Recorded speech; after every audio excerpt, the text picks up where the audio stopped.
क्योंकि डायरेक्ट आरोप लगाया है। अभय जी जवाब दे लीजिए। हाँ।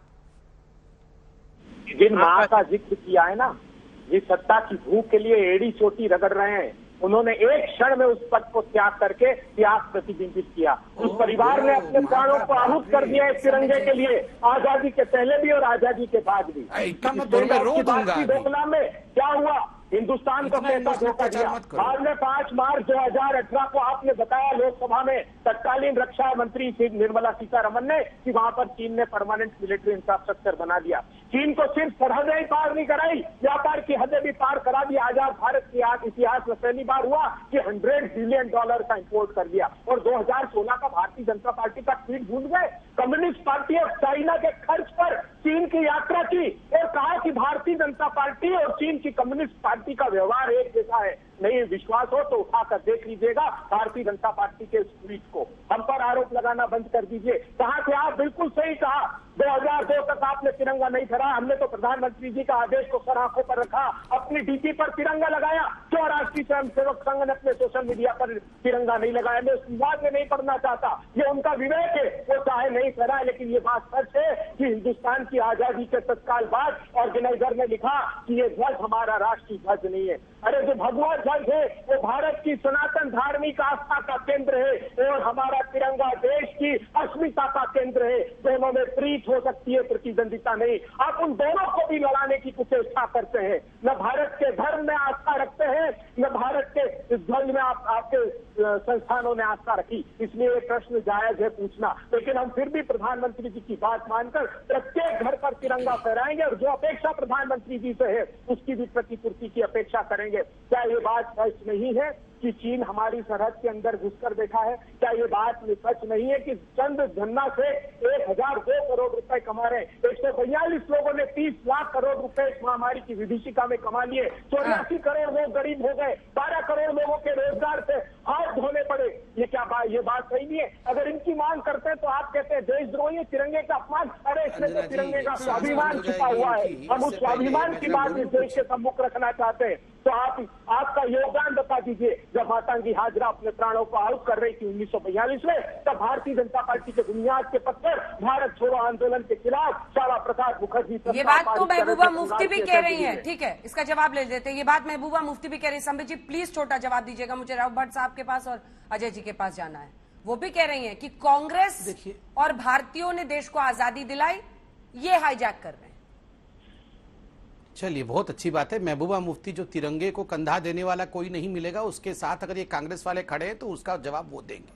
पहली बात तो है इन्होंने मुझे बहुत इमोशनल कर दिया है। देखिए ये फिर इन्होंने बीच में शुरू कर दिया। अंजना जी मैं इनको 5-5 मिनट सुनता हूँ और ये बीच में इनकी आवाज क्यों नहीं कम करती हैं अंजना जी? ये नॉन स्टॉप बीच में चिल्लाते हैं। मैं भी चिल्लाने की क्षमता रखता हूँ अंजना जी, सबके बीच में मैं बोल सकता हूँ, पूरा शो खराब हो जाएगा ऐसे। अबे जी शाउटिंग मैच नहीं करते हम लोग आज तक, पर प्लीज सर प्लीज अपनी बारी में बोलिए। जब उन्होंने टोका मैंने उनको भी टोका, वो चुप हो गए।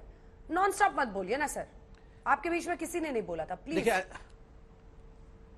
अंजना जी, पहले तो इन्होंने हम सबको इमोशनल कर दिया कि कांग्रेस, उन्होंने कहा जो माँ है वो माँ ने प्राइम मिनिस्टर का पद भी छोड़ दिया। ये बहुत इमोशनल विषय है।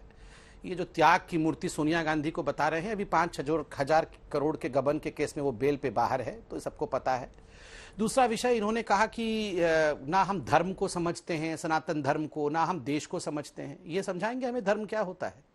जो भगवान, जिस सोनिया गांधी ने भगवान राम के अस्तित्व पर प्रश्न चिन्ह लगाया था, जो कहते हैं हाँ हम मुसलमानों की पार्टी है, जो सनातन धर्म से घृणा करते हैं, वो हमें समझाएंगे। और देश क्या होता है, चाइनीज लोगों के साथ बैठकर 2008 में एमओयू साइन करने वाले, ये हमें समझाएंगे देश क्या होता है। कम्युनिस्ट पार्टी के विषय में इन्होंने कहा, कम्युनिस्ट पार्टी के साथ मिलकर के बंगाल में चुनाव लड़ा था कांग्रेस पार्टी ने, और कम्युनिस्ट पार्टी के ही आज जलील साहब जो कि एमएलए हैं, उन्होंने क्या कहा है? उन्होंने कहा ये जो आजाद कश्मीर, पीओके नहीं, ये आजाद कश्मीर है, इंडिया इस पे गलत तरीके से अपने दावे को ठोक रही है, ये गलत बात है। ये खुद केटी जलील जो विधायक हैं, इन्हीं के साथ जो मिलकर चुनाव लड़ रहे थे, उन्होंने कहा है।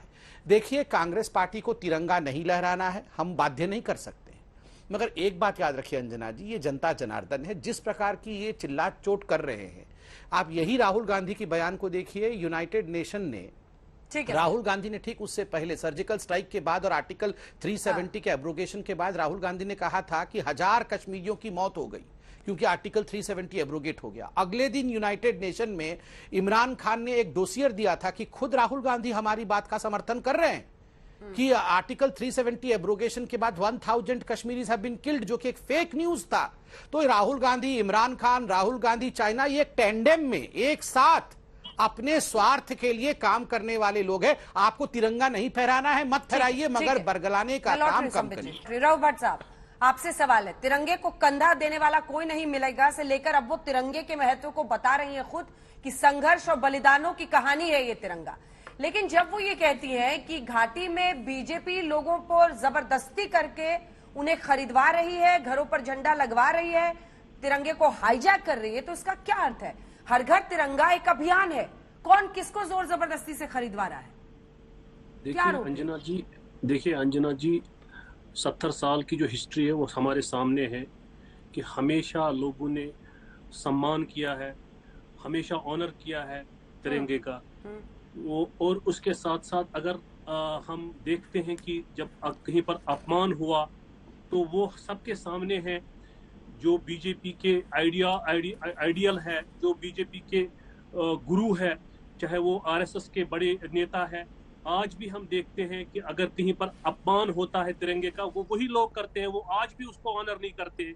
ये तो हिस्ट्री है, हमारे कहने से या नहीं कहने से ये बदल तो नहीं सकती है।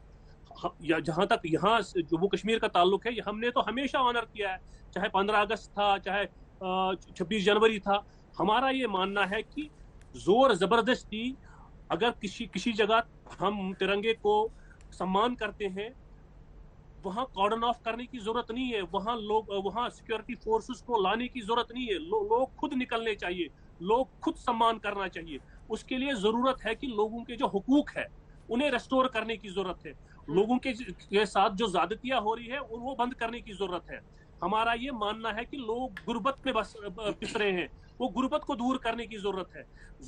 ऑल टाइम अनएम्प्लॉयमेंट सबसे ज्यादा हाईएस्ट है हमारे मुल्क में, उसको दूर करने की जरूरत है। आप देखिए हमारी फॉरेन पॉलिसी वो कितनी उस पे कितना डेंट आया है, उस पे कितनी खराबियां आई है। अगर ये सिर्फ तिरंगा रैली से उन चीजों को छुपाने की कोशिश कर रहे हैं, इनका जो है बिल्कुल ये ढोंग है। अगर वाकई पेट्रोटिज्म होगा तो जरूरत है कि गरीबी से लोगों को निकालना है, जरूरत है कि माइनॉरिटीज के लोगों को जो है तहफ्फुज देने की जरूरत है। जरूरत इस बात की है कि देश को यूनाइट करने की जरूरत है, हिंदू मुसलमान सिख ईसाई को एक करने की जरूरत है। तब जाके हम आगे निकल सकते हैं और इस तिरंगे की शान बान बढ़ सकती है। ठीक है, अब असम्बित जी जवाब दीजिए उनकी बातों का। वो इसे यहाँ तक कि ढोंग कह रहे हैं। देखिए, मुझे तो आश्चर्य होता है कि पीडीपी से आज हम तिरंगा के विषय में लेसन्स ले रहे हैं, इनसे हम फलसफा लेंगे कि तिरंगा क्या होता है, तिरंगा का सम्मान क्या होता है। आपने खुद दिखाया, पहले भी इस पे डिबेट हो चुकी है कि Mehbooba Mufti, national conference, PDP के लोग, इन्होंने तिरंगे के विषय में क्या क्या कहा है। खून की नदियां बहेंगी, कोई कंधा नहीं देगा तिरंगे को। लाल चौक में तिरंगा अब विगत माह 25 तारीख को पहली बार लाल चौक में तिरंगा फहराने का काम हमारी पार्टी ने किया। इतने वर्षों तक लाल चौक पे तिरंगा कोई फहरा नहीं सकता था। ये कह रहे हम तो तिरंगे का बड़ा सम्मान करते हैं। काहे का सम्मान करते थे? नहीं, लाल चौक पे तो अलाउड ही नहीं था तिरंगा फहराने के। अरे आप लोग सब लोग बीच बीच में क्यों बोलते हैं? सिक्योरिटी फोर्सेस अरे आप लोग सब लोग बीच बीच में क्यों बोलते हैं? क्यों नहीं है? आपके बीच में किसी ने बोला? कोई चिल्लाता नहीं है। किसी ने नहीं बोला आपके बीच में? हम बोल रहे हैं बीच में। प्लीज बीच में आप लोग सीखिए। देखिए, आप हिंदुस्तान से सीखिए। हिंदुस्तान कभी भी फायरिंग, सीज फायर का उल्लंघन नहीं करता। आप लोग ऐसे सीज फायर का उल्लंघन क्यों करते हैं? देखिए, मैं इतना कहना चाहता हूं भट्ट साहब, आपने कहा कि हम बड़ा सम्मान करते हैं और जोर जबरदस्ती तिरंगे को बनाए। अरे आर्मी अगर तिरंगे को गार्ड कर रही है तो क्या बुरा कर रही है? आतंकवाद, आपने कहा हुकूक, क्या आतंकवादियों का क्या हुकूक होता है? आप तो कहते थे बुरहान वानी का बहुत बड़ा हुकूक है। यहाँ कोई नेशनलिस्ट नहीं है। बुरहान वानी, अरे बुरहान वानी का समय थे, मैं तो बुरहान वानी को बलिदान नहीं दिया। फिर बीच में शुरू हो गए ये लोग, फिर बीच में शुरू हो गए। ऑडियो नीचे रहेगा, जो बोल रहा है उसी की आवाज जाएगी ऑन एयर। नहीं मिस्टर भट्ट, बीच की आवाज नहीं जाएगी। प्लीज सर, मैं आपका जवाब लूंगी। लेकिन अंजना जी, पूरी कीजिए बात। ये अपनी वो लोग हैं अंजना जी जिन्होंने बुरहान वानी को हेडमास्टर का बेटा बताया था, गरीब लड़का बताया था। इन्होंने कहा था बुरहान वानी हुकूक की लड़ाई लड़ रहा था, उसको तो आतंकवादी मानने को तैयार नहीं है। बल्कि कश्मीरी पंडितों के ऊपर जिस प्रकार से जुल्म किया, आज ये कह रहे हैं हिंदू मुस्लिम एकता, तभी हम जाके यहां पर तिरंगा फहराएंगे। हिंदू मुस्लिम एकता के लिए किससे फलसफा लेना है? कश्मीर की घाटी से 4 लाख कश्मीरी पंडितियों को किसने भगाया? किस सोच के अंतर्गत उन्हें भगाया गया? आप और कांग्रेस पार्टी मिलकर ये सीख देंगे हमें। जब कश्मीर फाइल्स पिक्चर बनी तो कांग्रेस पार्टी और आप रो रहे थे कि ये कोई पिक्चर है, ये तो झूठ है, ये तो फरेब है। ये आप वो लोग हैं और आप आज बता रहे हैं कि झंडा, देखिए आप झंडा फहराइए, सम्मान के साथ झंडा फहराइए। और किसने हाईजैक किया? किसने कहा है? आप हाईजैक कर लीजिए ना। महबूबा मुफ्ती अपने घर में झंडा लगा दे, झंडा फहरा दे। मैं बता रहा हूं सबसे बड़ा न्यूज वो होगा।